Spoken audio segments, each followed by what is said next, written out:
Bismillahirrahmanirrahim. Baik Bapak-bapak, Ibu-ibu, teman-teman sekalian. Sekarang kita masuk ke dalam fatwa MUI tentang alkohol. Ini adalah materi yang cukup penting karena ternyata karena memang urusan alkohol ini sangat serius. MUI sangat serius membahas mengenai alkohol ini. Sehingga setidaknya tentang alkohol ini ada 5 fatwa. Yaitu fatwa nomor 4 tahun 2003, fatwa nomor 11 tahun 2009, fatwa 10 tahun 2018, fatwa 11 tahun 2018, dan fatwa 40 tahun 2018. Yang perlu kita perhatikan, jadi inti dari pembahasan nanti itu ada pada 2 poin ini. Yang pertama, sumber asal alkohol itu dari mana? Apakah dia berasal dari industri khamr? Kalau berasal dari industri khamr, maka dia haram. Tapi kalau bukan dari industri khamr, maka dia halal.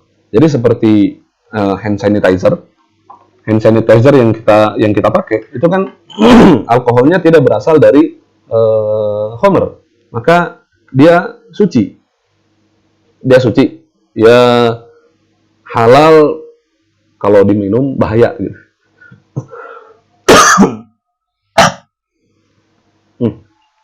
Karena dia tidak berasal dari industri khamr, maka dia suci. Apakah halal atau tidak, kalau ini diminum nanti membahayakan. Karena memang saya pribadi memandang harusnya sertifikasi halal itu ada dua kategori. Yang pertama adalah halal, yang kedua adalah suci. Ini suci, tapi ini tidak halal kalau untuk diminum gitu. Karena akan membahayakan. Jadi pendapat saya pribadi sih, kalau misalkan barang itu adalah barang konsumsi, maka itu boleh kita menggunakan istilahnya halal. Tapi untuk barang yang tidak dikonsumsi, kecenderungan saya lebih kepada itu sertifikatnya suci saja, bukan halal. Kenapa? Karena pemahaman orang-orang ketika membahas halal itu yang dimakan, yang diminum. Sedangkan barang yang tidak dikonsumsi, mereka tidak memikirkan apakah itu halal atau haram. Maka terjadi polemik kan ketika ada kerudung bersertifikat halal. Itu jadi ribut masyarakat. Ya karena mereka pahamnya halal itu adalah yang dikonsumsi. Kulkas, kok ada kulkas ada sertifikat halalnya sih gitu. Kalau kita pelajari kan, kita akan mempelajari di sini di dalam pelatihan ini bahwasanya kalau dia terkena najis nanti dia akan jadi najis. Nah, jadi batasan antara sertifikat halal mau dikasih atau enggak itu apakah ada unsur najisnya atau enggak untuk barang-barang tersebut. Kalau tidak ada unsur najisnya, maka dia akan dapat sertifikat halal. Seperti ini. Atau ada gelas melamin atau piring melamin yang berasal dari yang ada sertifikat halalnya. Itu maksudnya apa? Maksudnya dalam prosesnya dia berasal dari bahan yang halal, bukan bahan yang najis. Berasal dari barang yang suci. Terus kemudian karena dia berasal dari bahan yang suci sehingga dia mendapatkan sertifikat halal. Kenapa harus? Karena kalau misalkan gelas atau piring yang berasal dari tulang babi, ada itu kan nanti dia menjadi barang najis. Kalau misalkan kita kasih air di situ, berarti airnya mutanajis. Ketika kita minum, maka kita minum mutanajis berarti. Nah, itu pentingnya kenapa ini juga harus disertifikasi halal. Cuma tadi ketika di sini tulisannya halal, orang akan salah paham, kok gelas sertifikat halal sih gitu. Maka kecenderungan saya pribadi suci saja, karena memang urusan sertifikasi halal untuk bahan-bahan non pangan yang tidak dikonsumsi itu apakah ada najisnya atau enggak. Kalau ada najisnya maka tidak akan dapat sertifikat halal. Ya berarti kan kalau urusannya ada najis atau enggak kan berarti harusnya suci saja gitu. Tapi karena kita di sini adalah melaksanakan undang-undang dan undang-undang sudah menyatakan kategorinya cuma satu, halal, bukan halal atau suci, maka ketika kita mendapati gelas atau kulkas atau kaos kaki yang ada sertifikat halalnya, maksudnya adalah dia terbebas dari unsur najis. Itu maksudnya. Itu yang perlu kita jelaskan ke masyarakat. Kenapa sih itu harus disertifikasi halal? Ya tujuannya untuk itu. Karena kalau dia ternyata ada unsur najis, nanti dia najis. Begitu. Nanti saya sangat senang sekali kalau misalkan nanti suatu saat ada perubahan terhadap undang-undang ini, yang tadinya sertifikatnya cuma satu, halal, nanti menjadi ada untuk bahan yang dikonsumsi itu halal, sedangkan yang tidak dikonsumsi itu suci.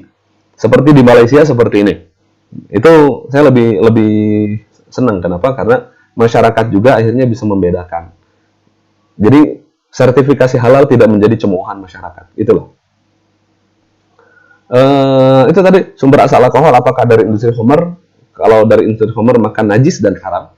Tapi kalau misalkan bukan dari industri khamr maka dia suci dan halal kalau misalkan tidak membahayakan. Kalau membahayakan maka jadi haram tetap. Pembahasannya nanti ada di poin-poin berikutnya. Terus kemudian batasannya adalah untuk minuman itu harus di bawah 0,5. Kalau di atas 0,5 maka tidak boleh.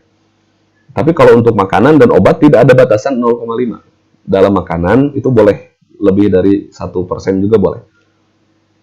Begitu juga dengan obat. Bahkan dalam obat cair pun boleh. Maka beda antara minuman dengan obat-obatan nanti. Kalau untuk minuman, kadar alkohol harus di bawah 0,5. Bagi yang lain itu di atas juga nggak apa-apa. Terus kemudian yang kedua adalah tidak membahayakan. Yang ketiga tidak disalahgunakan. Khususnya dalam kasus khamr. Nah, tadi sudah saya nyatakan bahwasanya fatwa MUI itu ternyata mengalami perubahan. Perubahan di sini munculnya kenapa? Karena evaluasi, terus kemudian karena dilihat kembali, direview kembali apakah fatwanya sesuai atau tidak, apakah bagaimana dengan pembahasan ulang, ada kategori baru atau ada tambahan ilmu baru atau enggak, tentang pengetahuan baru enggak tentang alkohol ini, ternyata ada, maka direvisilah fatwa tersebut. Jadi nanti ada beberapa poin yang ternyata memang direvisi dari poin-poin fatwa-fatwa yang awal-awal itu ternyata kemudian nanti direvisi dalam fatwa-fatwa berikutnya. Nah, yang pertama adalah fatwa MUI nomor 4 tahun 2003 tentang standarisasi fatwa halal. Ini sebenarnya fatwa ini ada banyak hal yang dibahas, tapi di antara hal yang dibahas itu adalah tentang alkohol dan khamr. Nah, fatwa ini khususnya tentang alkohol dan khamr nanti akan mengalami perubahan. Jadi fatwa nomor 4 tahun 2003 akan mengalami revisi dalam fatwa berikutnya, tapi dalam hal khamr doang. Tapi kalau dalam hal-hal yang lain tentang fatwa MUI nomor 4 tahun 2003 itu masih tetap berlaku, seperti nggak boleh ada nama merek yang seperti sambal setan atau apa gitu, maka itu nggak akan dikasih sertifikat. Itu fatwa nomor 4 tahun 2003. Bapak-bapak, ibu-ibu, teman-teman juga bisa mengakses ke sana. Jadi fatwa MUI nomor 4 tahun 2003 menyatakan khamr adalah setiap yang memabukkan, tidak hanya minuman namun juga makanan dan yang lainnya. Nah, ini berdasarkan atas hadis Rasulullah SAW, kullu muskirin khamrun wa kullu khamrin haram. Setiap yang memabukkan adalah khamr dan setiap khamr adalah haram. Nanti pada fatwa berikutnya ini akan mengalami perubahan. Untuk poin yang ini, khamr adalah setiap yang memabukkan. Terus kemudian batas minimal kadar alkohol adalah 1%. Ini fatwa nomor 4 tahun 2003. Masih 1%. Di bawah itu tetap haram atas dasar saddu dzari'ah, tapi tidak najis. Terus kemudian pada fatwa ini sudah mulai dibedakan antara etanol yang berasal dari industri khamr dan bukan. Etanol yang bukan dari industri khamr hukumnya suci dan halal digunakan dalam industri pangan jika produk akhirnya tidak terdeteksi, tapi menjadi haram jika masih terdeteksi.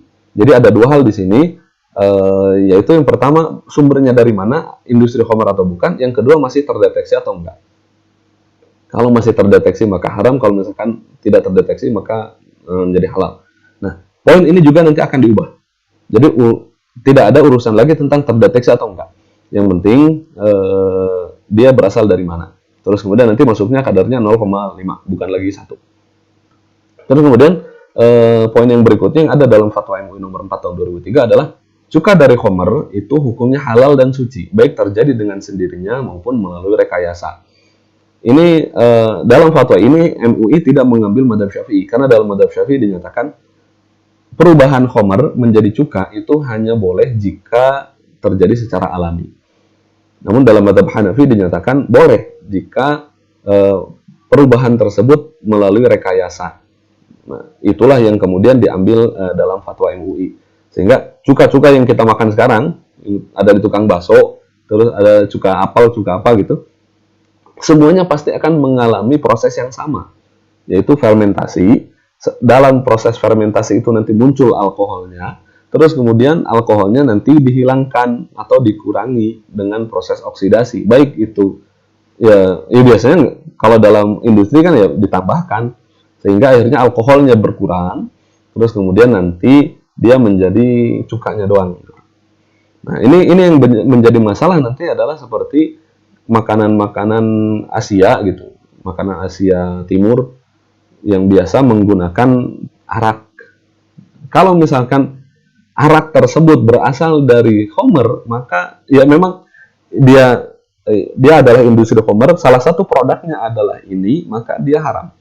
Tapi kalau misalkan dia adalah produknya memang cuka, dia cuma produksi cuka doang. Dan di dalam pabrik itu sama sekali tidak membuat Homer, meskipun prosesnya sama dengan Homer, maka cuka tersebut bisa halal. Ini perlu untuk kita perhatikan. Nah, lalu kemudian Fatwa nomor 4 tahun 2003 ini mengalami perubahan dalam Fatwa MUI nomor 11 tahun 2009. Di sini sudah masuk definisi Homer adalah setiap minuman yang memabukkan. Di sini tidak ada di sini Homer itu hanya minuman saja. Kalau tadi kan minuman, makanan dan yang lain. Kalau sekarang minuman saja.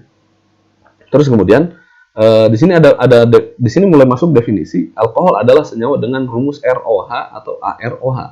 Nanti ini juga akan diubah definisinya karena memang yang biasa digunakan dalam industri Homer itu etanolnya saja.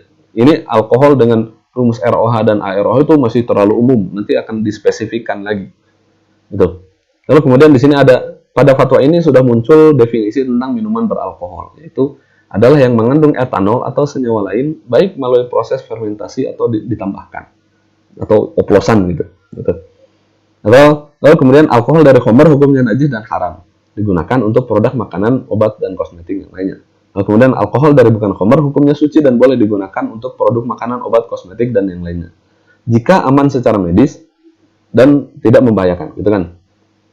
Tuh, jadi poin pembedaan antara Homer yang berasal dari industri Homer dan bukan Homer itu akan terus berlaku, tidak akan mengalami perubahan. Nah, ini Fatwa MUI nomor 11 tahun 2009, lalu kemudian 9 tahun berikutnya, tahun 2018, itu dibahas lagi, terus kemudian muncullah fatwa baru. Nah, ketentuan umum yang ada dalam Fatwa nomor 10 tahun 2018 itu masih mengikuti Fatwa nomor 11 tahun 2009 yang tadi.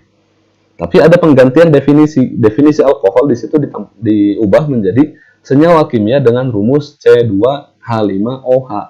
Mungkin bapak-bapak, ibu-ibu, teman-teman yang berasal dari kimia tahu ini kenapa rumusnya bisa diubah dengan ini. Karena itu bukan bidang saya nggak tahu kenapa bedanya antara ROH, AROH dengan ini. Kalau yang pernah saya tanyakan, yang awal itu masih terlalu umum, sedangkan ini itu khusus adalah senyawa yang memang biasa digunakan dalam Homer. Tuh. Lalu kemudian kadar alkohol minimal dalam Fatwa MUI nomor 10 tahun 2018 sudah masuk 0,5. Bukan lagi 1% seperti fatwa sebelumnya. Nah, minuman yang masuk kategori Homer itu nanti hukumnya najis dan haram. Lalu kemudian poin berikutnya sama, tadi membedakan dari mana sumber alkohol itu, apakah dari industri non-Homer atau bukan.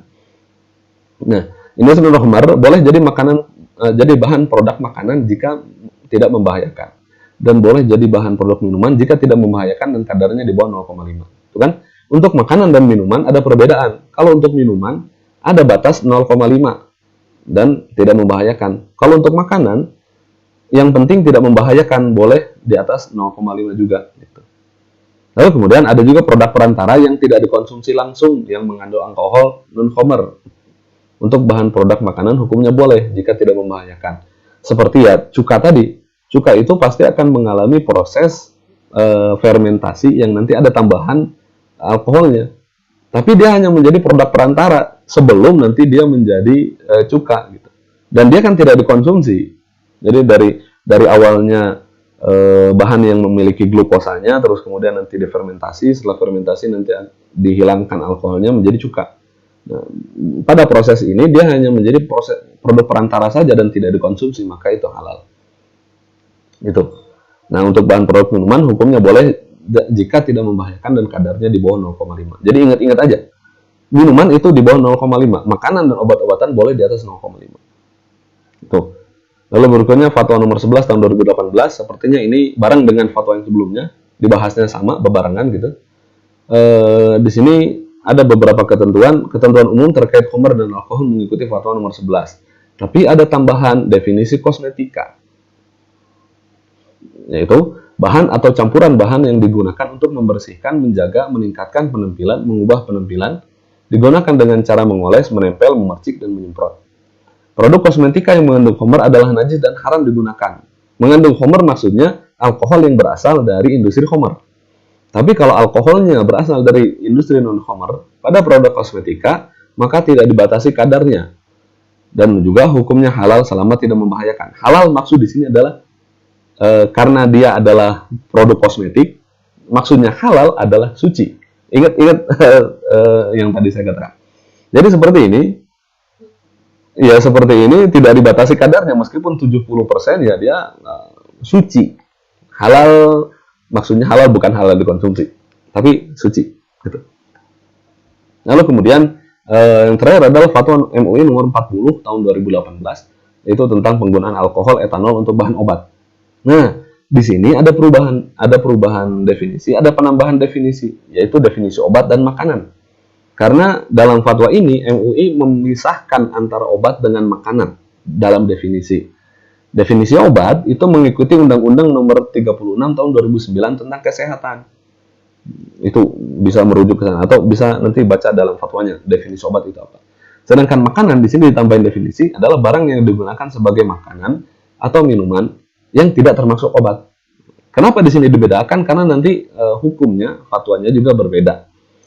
Obat-obatan cair yang berasal dari khamr hukumnya haram. Ya, kalau itu jelas. Sake terus kemudian dijadiin obat itu nggak bisa. Nah, tapi penggunaan alkohol non-khamr dalam obat, baik itu obatnya cair ataupun obatnya non-cair, maka dibolehkan dengan syarat: 1. Tidak membahayakan, 2. Tidak ada penyalahgunaan, 3. Aman dan sesuai dosis, yang keempat, tidak digunakan untuk membuat mabuk. Di sini tidak ada batasan 0,5 dalam obat-obatan cair ataupun non-cair. Maka seperti tadi yang saya katakan, aturan alkohol itu yang pertama sumbernya dari mana, yang kedua kalau untuk minuman lihat besarannya, kalau untuk bukan minuman maka tidak perlu dilihat besarannya, yang penting dia tidak berbahaya.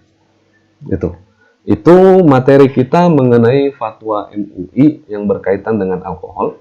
Berikutnya kita akan membahas mengenai fatwa MUI yang berkaitan dengan makanan dan minuman.